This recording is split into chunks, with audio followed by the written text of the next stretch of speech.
est ici à Romanche-les-Bains, lieu du débarquement de Normandie, pour découvrir ce parcours. Donc on est sur la trace du parcours Gold, c'est Gravel of Legend du festival Naturist Bike. Pourquoi ça s'appelle Gold? Parce que c'est aussi le nom de code de cette plage d'Aromanches-les-Bains qui a servi au débarquement de Normandie. Et pourquoi on est venu si tôt sur la plage ce matin? C'est parce que le départ de l'épreuve se fera à 6h31, heure à laquelle le premier soldat avait mis un pied sur la plage de Utah Beach lors du débarquement de Normandie le 6 juin 1944. Donc on va parcourir environ 300 km ensemble.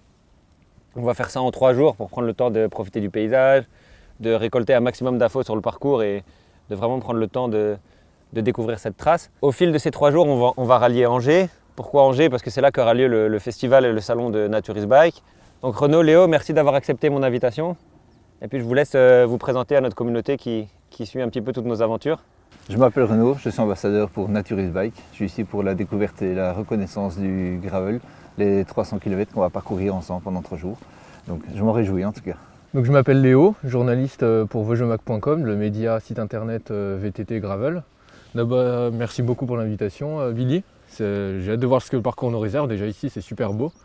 Même si je t'avoue que le réveil ce matin à 5h, il a piqué un petit peu. Ouais, on est tous d'accord avec ça. C'est vrai que le réveil matinal a été un peu difficile, on va dire, mais ça valait la peine. C'est clair, le lever de soleil qu'on a eu droit et les lumières plutôt sympas sur la mer et sur la plage, ça valait vraiment le coup. Puis ça va permettre aussi aux gens qui vont s'inscrire à Naturist Bike et qui vont venir faire ce parcours de voir ce qu'ils vont pouvoir vivre le matin du départ. Je pense que ça va être plutôt sympa. On continue la route? Allez, c'est parti.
Bon les gars, bonne première journée de vélo hier. On est ici au village médiéval de Domfront. Ce sera le point de passage, le contrôle numéro 2. Et on est environ au kilomètre 130.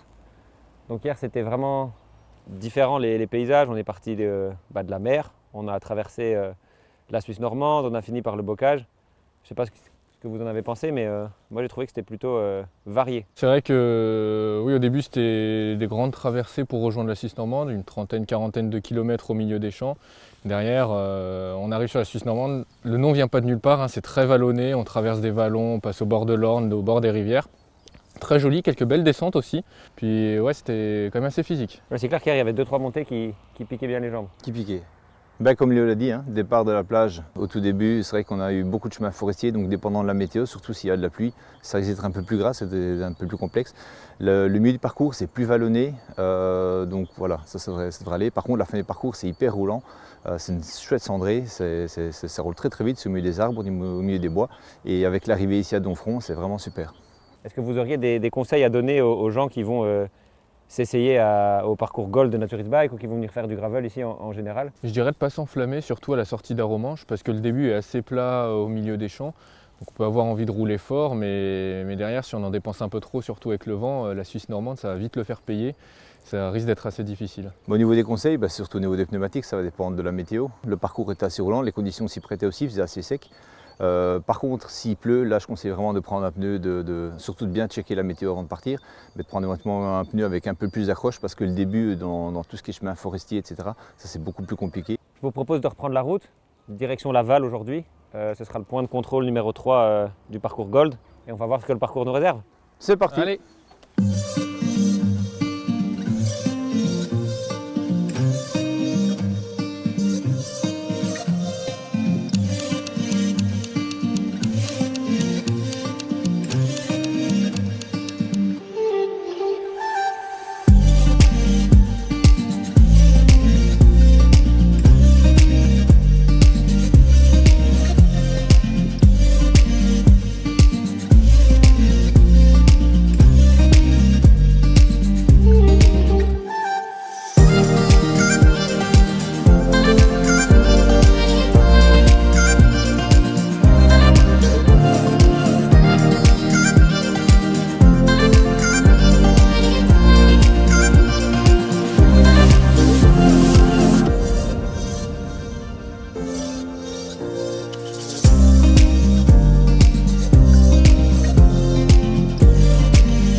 On est à l'aube du 3e jour de nos reconnaissances. On est parti de Domfront, on a traversé tout le département de l'Orne pour prendre les voies vertes, la vélo française, arriver ici à la Mayenne et attaquer les chemins de halage. Donc ça nous a fait quand même une journée de vélo plutôt enrichissante, des paysages qui étaient assez diversifiés et surtout différents de ce qu'on avait pu voir le premier jour. Un terrain aussi assez différent quand même, vraiment beaucoup plus roulant, beaucoup de chemins aménagés. On a un petit peu fait monter la moyenne et ça a aussi permis de faire facilement défiler les kilomètres. Et on va continuer notre périple aujourd'hui pour arriver à Angers. Vous avez pensé quoi de ce qu'on a vu, de ce que vous avez vécu hier? Donc c'était beaucoup plus roulant, on a longé la Mayenne, on est arrivé ici à Laval, on est au point de contrôle numéro 3 et on a parcouru environ 210 km. Donc ce qui est bien, c'est qu'il en reste 90. Donc oui, comme tu le disais, c'était beaucoup plus roulant aujourd'hui, le long des anciennes voies de chemin de fer sur la vélo française. Ça permet de détendre les jambes un peu après la Suisse normande, c'est de la récup. On a vu le premier moulin ici juste avant d'arriver à Laval, je crois qu'on en verra d'autres aujourd'hui. Puis on a aussi pris un petit peu de route, un petit peu plus vallonné sur la fin du parcours. C'est bien, c'est varié.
On a passé 3 jours ensemble, 300 km de gravel et nous voilà arrivés à Angers.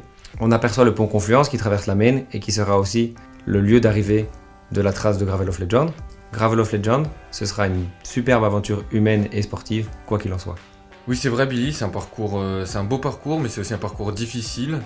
Il y a bien sûr du plat et du roulant, mais il y a aussi des descentes fun, des beaux vallons à remonter, des choses comme ça très intéressantes. C'est ça qui est bien aussi dans le gravel, c'est très varié, on traverse des paysages très différents et moi je me suis régalé. 300 km de gravel, c'est à la fois épuisant, c'est cassant, c'est une épreuve ultra longue distance. Donc soyez prêts aussi bien physiquement, ayez un bon matos et c'est avec grand plaisir que je vous donne rendez-vous sous la ligne de départ à Arromanches